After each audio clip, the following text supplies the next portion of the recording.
Josué capítulo 1, verso 8, fala assim, ó. Relembre continuamente os termos deste livro da lei. Medite nele de dia e de noite, para ter certeza de cumprir tudo o que nele está escrito. Então, você prosperará e terá sucesso em tudo o que fizer. E o 9. Esta é a minha ordem. Seja forte e corajoso. Não tenha medo e nem desanime, pois o Senhor, o seu Deus, estará com você por onde você andar. Amém? A gente percebe que se tem alguém que está interessado no seu sucesso, na sua prosperidade e na sua felicidade, é Deus. Muitas das vezes a gente faz uma caricatura a respeito de um Deus punitivo ou de um Deus mesmo, né? Porque o próprio nome Deus, quando a gente fala Deus, parece que a gente está falando a respeito daqueles deuses gregos, né? Que o pessoal tinha que ficar fazendo oferendas e tal, e eles judiavam daqueles que o serviam. E é por isso que eu prefiro chamar Deus de Pai. Eu acho que tem mais intimidade. Eu acho que tem mais a ver com a personalidade dele. E a gente percebe aqui no livro de Josué o comissionamento de Josué. O capítulo 1 fala a respeito de Josué sendo comissionado por Deus e da promessa que Deus coloca sobre a vida dele.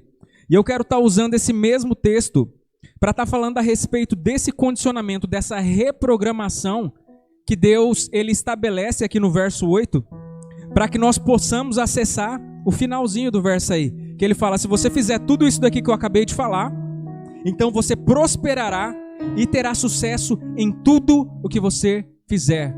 Ou seja, não é eu que estou te fazendo uma promessa vazia, não sou eu que estou pregando teoria da prosperidade, eu estou falando a respeito do que o próprio Deus ele deixa pré-estabelecido como uma verdade para que nós, como filhos, possamos viver. Por muito tempo, foi admitido um pseudo-evangelho, né, onde quem serve a Deus tem que passar necessidade, tem que ser os mais pobres, né, aquele negócio meio que franciscano, assim. Só que a Bíblia não tem muito a ver com isso, né? A gente fala a respeito de um Deus que ele promete prosperidade, né? Se você for ver a vida de todos os patriarcas, eram homens prósperos e que eram conhecidos por isso. Eram homens tão prósperos que até os reis que haviam por perto tinham medo deles, de tão prósperos que eles eram. Né? A palavra de Deus diz que Isaac ele colheu 100 por 1 no tempo da seca. Então o diferencial é esse finalzinho aqui do verso 9. Não tenha medo nem desanime, pois o Senhor, o seu Deus, estará com você por onde você andar. Ou seja, se você está com Deus, então você tem tudo o que você precisa para que as coisas elas funcionem. É independente da circunstância, é independente da situação. Não importa o ambiente onde você esteja, se você estiver com Deus, você está bem preparado, você está bem munido. Só que Deus, ele nos conhecendo psicologicamente, ele sabe muito bem que aquilo que a gente tem na nossa cabeça, aquilo que a gente tem na nossa mente, aquilo que a gente traz na nossa mente, isso condiciona o nosso comportamento. Então, por mais que você venha aqui e escute palavras bonitas, e escute falar a respeito dos propósitos, dos projetos que Deus ele tem para a sua vida, se você não abrir mão daquilo que você carrega, dos entulhos emocionais, dos seus traumas que você já viveu, nada disso vai funcionar muito bem. Talvez você tenha até um entendimento a respeito, né? Talvez você saiba a respeito da verdade. É aquele negócio quando você fala para a pessoa assim, não, você tem que fazer assim, assim, assim, e a pessoa fala, não, eu sei. Aí você fala, mas por que você não faz então? Saber e não fazer é a mesma coisa de não saber. Eu sempre costumo falar pro pessoal, quando eu tô pegando no pé das pessoas a respeito de leitura, né? Eu falo para eles assim, que diferença que tem de você que não lê nada e de um analfabeto? O analfabeto ainda tem uma desculpa que ele é analfabeto, né? Mas o pior é aquele que sabe e não faz. Então Deus ele deixa pré-estabelecido um diagrama aqui de como que você faz para conseguir desentulhar a sua mente de tal forma que você consiga acessar aquilo que Ele quer para você. E é interessante que a gente está falando a respeito de evangelho, Deus está falando a respeito de Josué, um líder, e agora eu estou falando com pessoas que são conhecedoras da palavra de Deus.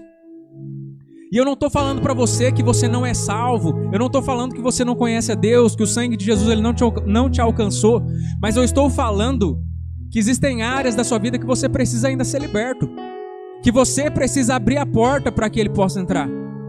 Sabe, ele não vai chegar metendo o pé e falar, deixa eu tirar tudo daí de dentro na marra. Ele vai respeitar tudo aquilo que você quiser segurar. E ele vai falar, no tempo certo eu espero que você abra a porta para que eu consiga fazer o que eu quero fazer com você. Porque até então, a gente simplesmente fica desfrutando daquilo que é superficial. Sabe, é muito legal a rede evangélica em si, a sociedade, né, a palavra de Deus, você vem aqui, ouve coisas boas, né, diferente daquilo que você ouve lá fora, você só ouve falar de caos, ouve falar de crime, ouve falar de problemas de política, de corrupção, e aqui dentro você vem num ambiente onde você fala de paz, você fala de amor, você fala de vida, fala de prosperidade. Então tudo isso já é benéfico simplesmente pelo ciclo social que ele te traz. E tem muitas pessoas, e eu arrisco falar que a maioria delas vão morrer simplesmente nessa superficialidade, sem acessar tudo aquilo que Deus ele já tem preparado para nós. Porque elas não se dispõem a abrir a porta para deixar Deus fazer essa limpeza que é tão necessária. É interessante, eu falando a respeito disso, que na hora assim me veio à memória um filme que a gente assistiu alguns dias lá atrás, que é daquele livro A Cabana. E para quem não conhece, eu acredito que a maioria já deve ter assistido, mas para quem não conhece nem o filme nem o livro, ela conta a história, o filme ele conta a história de um personagem chamado Mackenzie. E o Mackenzie, na hora que começa o filme, ele já está dentro de uma igreja evangélica, se eu não me engano adventista até, e ele está com toda a família dele ali, a esposa, as filhas, todo mundo cantando uma música em pé, né? E a família dele tudo adorando a Deus. E ele tá tipo assim, tipo perdido, nada, tipo, né? Tô aqui por faço parte do ciclo social aqui, mas não me envolvo muito. E aí, na próxima parte, já começa a passar como que foi a história do Mackenzie, a sua infância. E a infância dele foi traumatizada por um pai extremamente religioso, que era religioso em si, vestia o terno azul marinho e ia para a igreja todos os fins de semana. Só que em casa ele era um homem agressivo, ele era alcoólatra, batia na mãe, na esposa, batia no filho. E uma das coisas que era interessante, ele agredia o filho enquanto obrigava o filho a recitar versículos bíblicos. Então, automaticamente, a história se discorre do filme. E uma das coisas que eu acabei percebendo, eu já tinha assistido esse filme as outras vezes, e eu nunca tinha sido tão impactado como dessa vez que eu assisti. Até pelo fato do conhecimento que eu tenho hoje. Até pelo fato da manipulação que eu faço com traumas de pessoas todos os dias. E eu fiquei analisando a situação daquele personagem, em detrimento de tantas outras situações que a gente convive. E aquele homem perdido dentro daquela igreja, e ele olhava para aqueles vitrais com aqueles desenhos de Deus, de Jesus, do Espírito Santo. E aquele homem ele não conseguia acessar a Deus como pai, porque a imagem de pai que ele tinha era de um pai violento.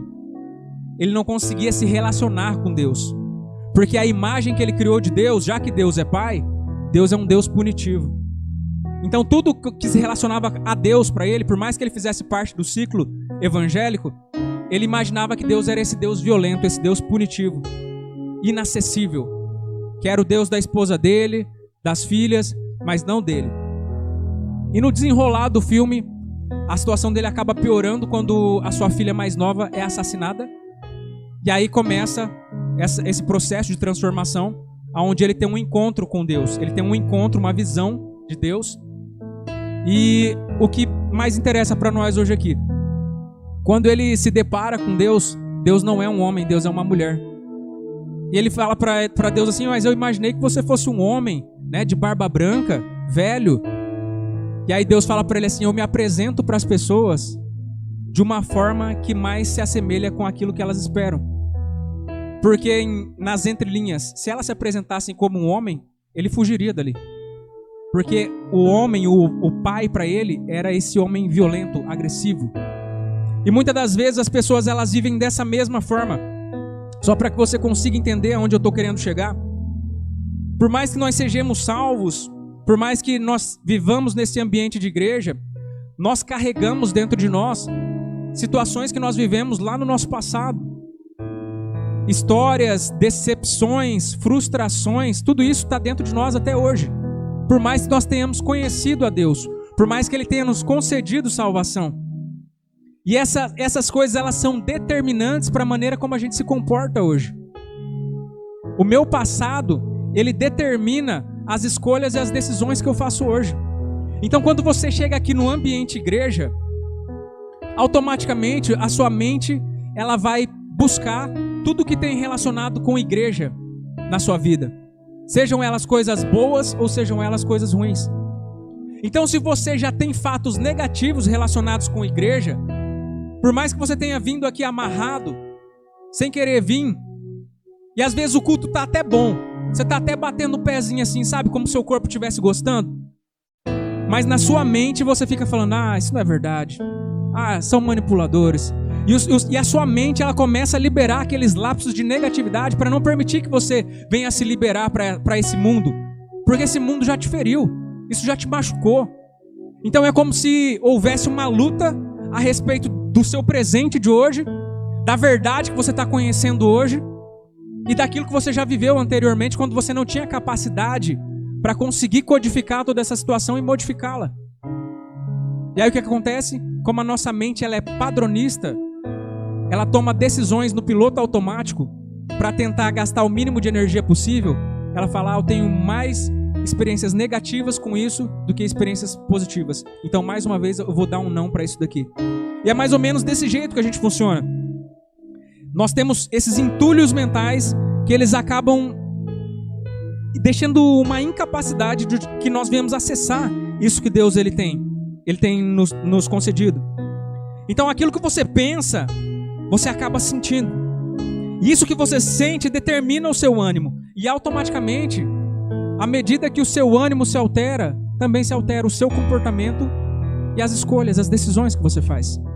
Nós funcionamos assim. E o que interessa para nós a respeito disso, Júnior? Eu vou mostrar para você, nesse verso aqui, o que tem a ver com tudo isso que a gente está falando.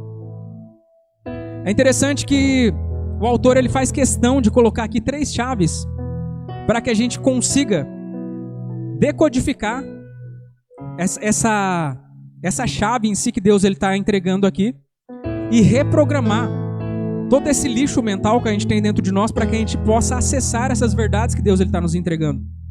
Então ele decorre aqui sobre 3 chaves específicas. Ele começa falando assim: relembre continuamente. Ele fala a respeito do passado, de relembrar. Aí depois ele continua falando: e medite nela de dia e de noite. Ele fala a respeito de uma meditação contínua, e tudo que é contínuo fala de presente. E depois ele fala para que você possa cumprir tudo o que nela está escrito.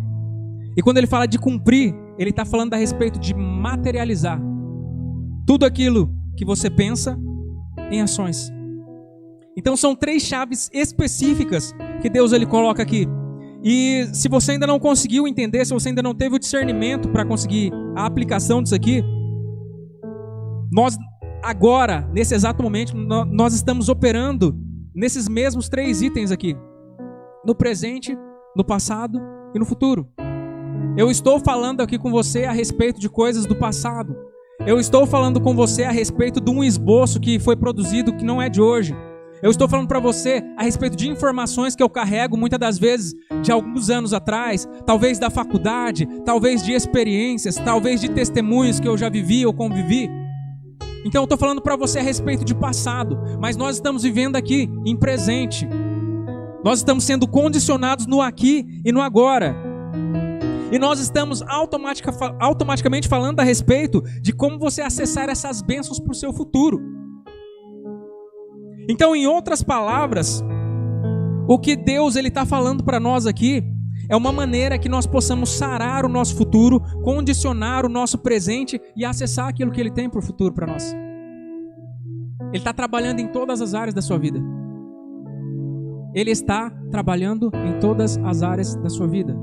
E para cada uma dessas áreas, Ele entrega uma chave de como você realizar essa situação. Quando a gente fala a respeito de passado, a gente fala a respeito das nossas lembranças, das nossas recordações, de tudo aquilo que a gente já viveu, seja bom ou seja ruim. Quando a gente fala a respeito do presente, a gente está falando a respeito do discernimento, do significado do aqui e do agora. De tudo aquilo que você viveu e que muitas das vezes você nem sabia que essas coisas que você viveu no seu passado alteram o seu presente. Porque tudo aquilo que a gente está fazendo hoje, aqui e agora, está alterando automaticamente o nosso futuro. Então, se você deixasse de vir hoje aqui, automaticamente você já estaria alterando o seu futuro, para bem ou para mal. Então, todos os dias que a gente está vivendo, a gente está construindo no dia após dia, minuto após minuto, aquilo que a gente vai viver no nosso amanhã. E até algo que eu estava falando, eu acho que eu falei até na quinta-feira a respeito disso, né? Se você não está gostando daquilo que você está recebendo no presente momento, então começa a entregar alguma coisa diferente. Uma certa feita, alguém me falou assim: Júnior, eu tive um problema no meu relacionamento, eu vivi um relacionamento extraconjugal, e com muito custo, eu consegui trazer a minha esposa de volta. Só que eu percebo que até hoje ela não me perdoou. Eu mudei, eu comecei a fazer coisas diferentes, e mesmo assim ela não me perdoou. Ela é inacessível. Sabe, ela não me dá brecha. Eu oro, eu busco a Deus, eu faço tudo que você falou para fazer, mas mesmo assim ela ainda continua uma pedra. Parece que ao mesmo tempo que ela fala para mim vir, mas ela não faz questão de eu estar aqui. E eu falei: é mesmo? Ela não está interessada em te perdoar. Eu falei assim: você fez coisas erradas, não fez? Aí ele falou: fiz. Eu falei: então você colheu e ainda está colhendo o produto daquilo que você plantou, certo? Certo. Aí ele falou assim: tá, mas e aí, o que eu faço agora? Ela não quer me perdoar. Eu falei: então começa a plantar agora coisas diferentes, porque automaticamente você vai colher coisas diferentes. Você simplesmente está colhendo aquilo que você plantou. Você não plantou um relacionamento extraconjugal? Sim, então agora você está colhendo o fruto desse relacionamento extraconjugal. Agora o tempo da maturação não pertence a você. Quem te falou que era tantos meses, tantos dias para que as coisas voltassem a funcionar? A única coisa que você pode fazer agora é começar a plantar coisas diferentes daquilo que você plantou anterior. O único controle que nós temos é a respeito da semente que nós plantamos. O tempo da colheita quem dá é Deus. E a única certeza que o sábio Salomão ele te dá é: certamente aquilo que o homem plantar, ele colherá. Isso é garantido. Então a única coisa que você pode fazer para modificar a situação, se você não está se agradando daquilo que você está recebendo, comece a entregar alguma coisa diferente. É basicamente isso. Lá em 2 Coríntios, no capítulo 10, no verso 5, Paulo vai falar assim: destruímos argumentos e toda pretensão que se levanta contra o conhecimento de Deus, e levamos cativo todo pensamento para torná-lo obediente a Cristo. Sim, você é responsável pelos seus pensamentos, porque tudo começa ali. Ali é o maior campo de batalha que existe na sua vida. As pessoas acham que o campo de batalha é no seu trabalho, o campo de batalha é onde você é afrontado, é confrontado, mas o maior campo de batalha que existe é dentro da sua mente.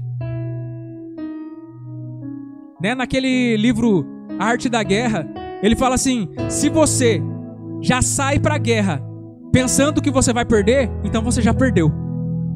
Nem vai. Porque você já perdeu no seu primeiro campo de batalha. É ali que você vence as suas guerras, na sua mente. Porque se eu permito que esses pensamentos eles continuem a ser alimentados por mim, automaticamente esses pensamentos eles são os ensaios do meu comportamento.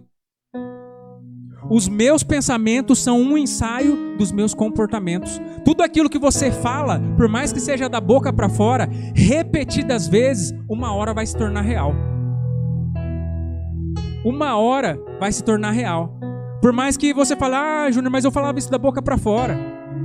Mas a sua palavra ela tem tanto poder quanto você não imagina. Quantas pessoas hoje elas vivem a consequência daquilo que elas pregam, ou daquilo que elas falaram, por mais que fosse da boca para fora. Eu lembro até do testemunho de uma das mulheres que eu entrevistei agora por último.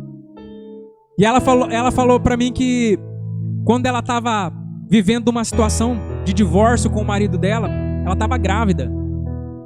E ela falou para ele assim, quando ele estava no hospital junto com ela. Ela chamou ele e ela falou que ela odiava ele de paixão, o marido dela. Ela odiava ele com todas as forças. E ela teve uma gravidez bem complicada. E ela sofrendo muito com aquela gravidez. Ela já estava no parto ali. E ela chamou o marido dela e falou assim: olha, eu prefiro morrer do que ter outro filho seu. E o interessante é que depois o casamento dela foi restaurado. Eles foram transformados. Eles se encontraram com Deus. E ela engravidou de novo. E ela falou que naquela gravidez, em cima da mesa de cirurgia, ela quase morreu. E ela apagou em cima da mesa de cirurgia. Ela teve uma eclâmpsia. E ela falou que ali no seu inconsciente, ela sem enxergar nada, ela só conseguia gritar para Deus, porque martelava na cabeça dela, ela falando que ela preferia morrer do que ter um filho daquele homem de novo. E ela estava tendo um filho agora. Ia morrer ela e a criança. E agora ela já era convertida, e ela começou a clamar a Deus ali, pedindo perdão a Deus por aquilo que ela tinha falado. E pedindo mais uma chance para Deus, que ela ia fazer agora tudo diferente. E Deus concedeu essa graça para essa mulher, tanto é que ela estava contando testemunho para mim. Então, isso é um de tantos casos que a gente conhece. De pessoas que falam o que não deviam e depois colhem o resultado das suas palavras. Então, o que Paulo está falando aqui é que antes que esses pensamentos se materializem na sua vida, leve-os cativo a Deus. Pegue esse pensamento e já repreenda-o.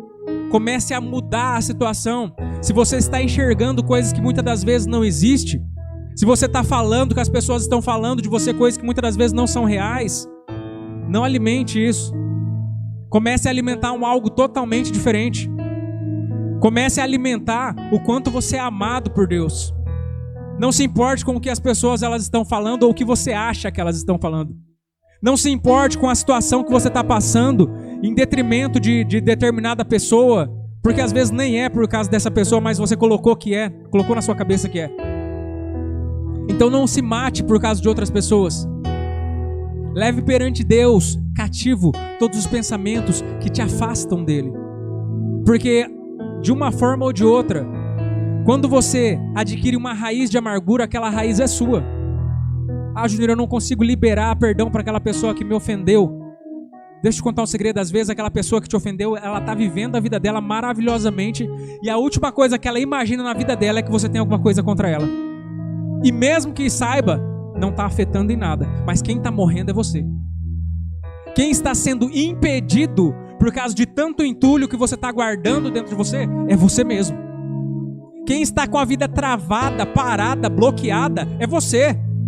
Então no fim das histórias, a única pessoa que está sendo lesada é você e você mesmo. É você quem está contribuindo para isso, e é você que está levando a pior. Então, de uma forma inteligente, por mais que você não sinta vontade, por mais que você não veja a necessidade, libere esse negócio, pelo amor de Deus. Não importa aquilo que as pessoas elas estão falando, importa aquilo que Deus ele falou. Leva cativo todos esses pensamentos que têm te afastado de Deus. E quando a gente fala a respeito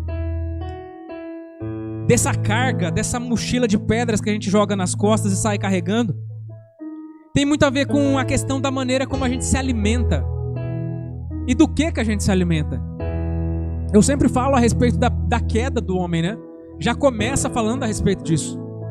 Enquanto o homem ele se alimentava daquilo que vinha da boca de Deus, ele estava vivendo em plenitude no jardim. A sua vida era linda e maravilhosa. A partir do momento em que a serpente aparece na história e ela começa a alimentar o homem e a mulher, a vida deles começou a ir ladeira abaixo. Até que se materializou aquilo que eles tanto pensavam. Ah, se eu comer essa fruta aí, será que dá alguma coisa? E a serpente falava, dá nada. Aí depois eles voltavam no outro dia e a serpente falava, e aí, não vai querer o fruto hoje não? Tá tendo, hein? A árvore tá carregada. Falava, hoje não. E até que uma hora aconteceu. Aquilo que estava no pensamento se tornou uma realidade. Você está entendendo? É a respeito daquilo que te alimenta. Lá em Romanos 12:2, ele fala assim: não vos conformeis, em algumas traduções está até, não vos amoldeis com o mundo, mas transformai-vos pela renovação do seu entendimento. Então quer dizer que é a respeito de transformar a mente? É a respeito de trabalhar aqui dentro? Eu achei que fosse a respeito de eu fazer outra coisa. Deus, ele vai direto no objeto, na raiz. Ele quer erradicar o problema. Ele não quer simplesmente passar uma maquiagem em você. Ele não quer simplesmente trocar a sua roupa e deixar você bonito e cheirosinho. Ele quer erradicar o problema. Ele não pede uma mudança, porque se você mudar, a qualquer hora você pode voltar a ser aquilo que você era antes. Ele quer que você se transforme. Porque quem já pisou no Santo dos Santos não sabe viver em outro lugar. Quando você já viveu o máximo, você não aceita o mínimo. Você fala, eu não admito nada menos do que isso daqui. E é isso que Deus ele se compromete para nós. Ele quer uma transformação.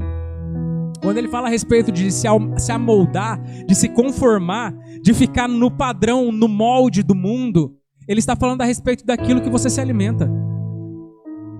Hoje, se você for nas redes sociais, se você for na mídia em si, seja televisiva, seja online, toda a mídia, ela jaz no maligno.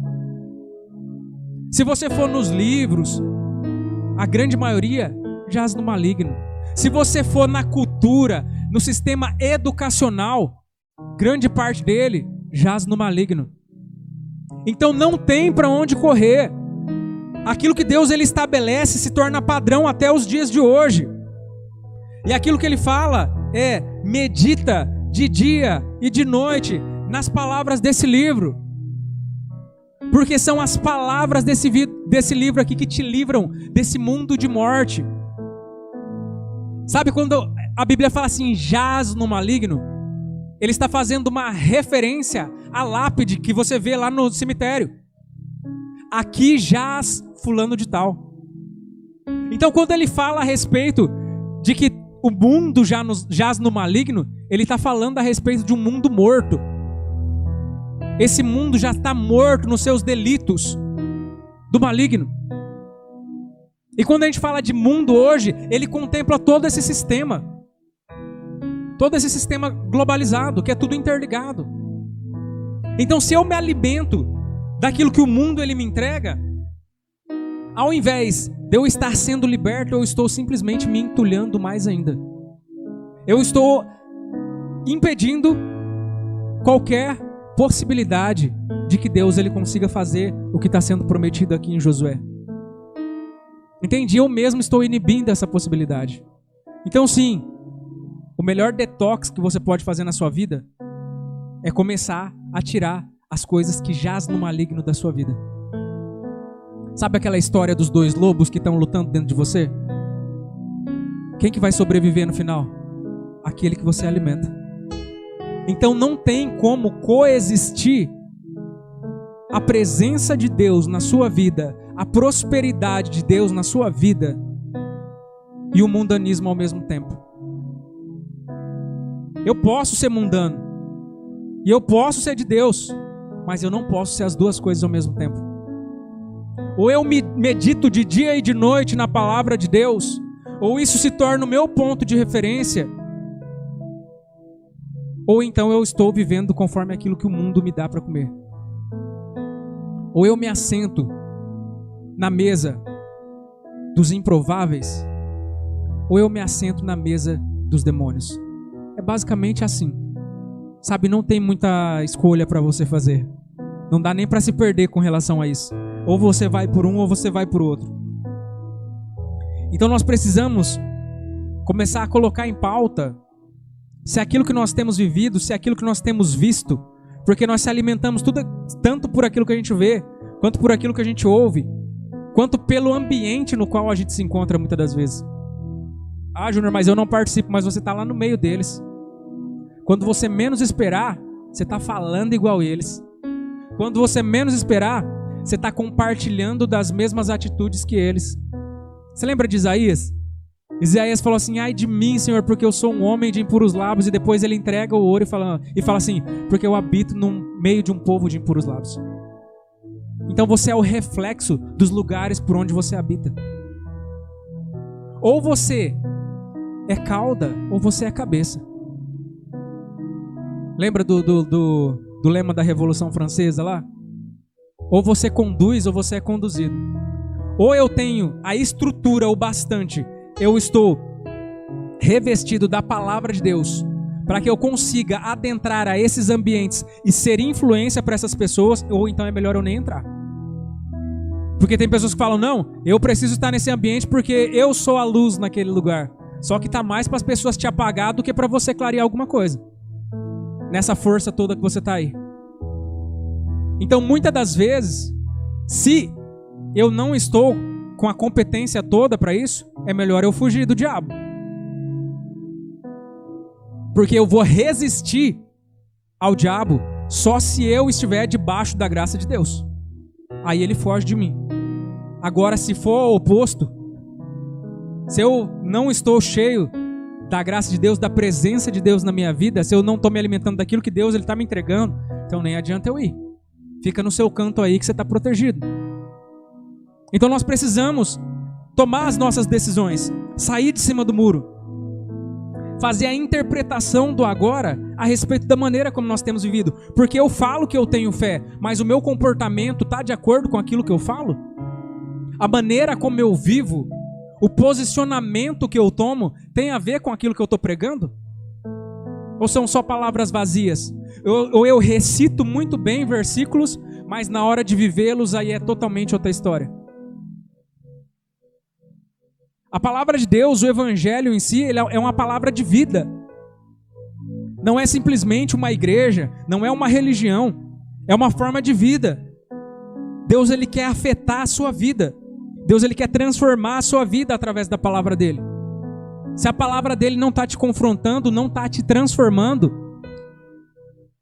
então talvez a palavra não seja dele, ou talvez você não esteja liberando acesso. Porque ela tem que te confrontar. Ela tem que te modificar. E a própria Bíblia diz que a palavra ela não volta vazia. Ela tem que fazer alguma coisa em você. Então, quando nós começamos a andar nesses moldes de Deus, transformai-vos pela renovação do vosso entendimento, para que você possa experimentar a boa, perfeita e agradável vontade de Deus. Quando eu me coloco nesses moldes, nesse padrão divino, então aí eu estou liberado para que eu possa acessar a boa, perfeita e agradável vontade de Deus. E eu já cansei de falar para vocês que a vontade de Deus é muito melhor do que a nossa, né? Eu não preciso nem falar a respeito disso de novo. Quando eu consigo viver dessa forma, eu mudo a minha perspectiva. E agora já não é mais a respeito da maneira como eu enxergo as coisas, mas eu consigo enxergar pela perspectiva do próprio Deus. Quando eu começo a meditar na palavra de Deus, a me lembrar da palavra de Deus e fazer com que essa palavra ela saia da minha boca e se torne uma ferramenta nas minhas mãos, aí eu paro de olhar pela minha perspectiva de juiz que fica julgando tudo, que fica colocando nome em tudo, e começo a olhar pela perspectiva de Deus. Eu começo a ter discernimento das coisas. Eu começo a enxergar aquilo que até então eu não via. Eu vejo possibilidades, eu vejo oportunidades onde as pessoas estavam correndo longe dali. Por que você está correndo? Você não está vendo que tem uma porta aqui? Por que está todo mundo falando que não está dando certo, sendo que eu estou vendo aqui uma possibilidade exata de que vai dar certo? Porque você começa a olhar não mais pela perspectiva, não pelos números, não pelas adversidades, mas você começa a andar não por vista, mas por aquilo que Deus ele falou. Quando você vive por fé, você vive mais por aquilo que você ouve do que por aquilo que você vê. Aquilo que você vê é assustador, mas aquilo que Deus ele te fala, ele te coloca de uma forma tão confortável, tão em paz, que você faz sem medo. Essa é a perspectiva divina. Júnior, como é que eu faço para materializar essa palavra divina, começa a colocar para fora. Começa a confessar a palavra de Deus em alta voz. Tem que ser em alta voz? Tem. Porque enquanto está só na sua mente, é só na sua mente. Mas a partir do momento em que a palavra ela foi lançada, não tem mais como ela voltar atrás. Tem duas coisas que não voltam: uma flecha lançada e a palavra que sai da boca do homem. O salmista vai falar. Então você precisa materializar. Ah, Júnior, mas eu não estou vendo acontecer. Mas você vai agir por fé. Começa a falar aquilo que a palavra de Deus fala a seu respeito. Por mais que você não sinta que você é amado por Ele, começa a falar em voz alta que você é amado por Ele. Quando você sentir que você não é aceito, quando você sentir que você está sendo humilhado, começa a declarar em alta voz que você é amado por Ele, que você é filho amado. Sabe, quando você vê que as coisas não estão dando certo, começa a agradecer a Deus como se já tivesse dado certo. Quando você perceber que o prejuízo está muito grande, começa a adorar a Deus pela prosperidade. Júnior, mas isso é loucura. Não, isso não é loucura, isso é fé. Há quanto tempo eu não falei para vocês aqui que eu começava a fazer isso? Quando eu chegava na empresa e via aquele salão enorme vazio, e eu falava, meu Deus, eu tenho duas oportunidades aqui: ou eu começo a praguejar e piorar a minha situação, ou eu começo a agradecer a Deus e agir por fé e determinar que as coisas elas vão começar a acontecer.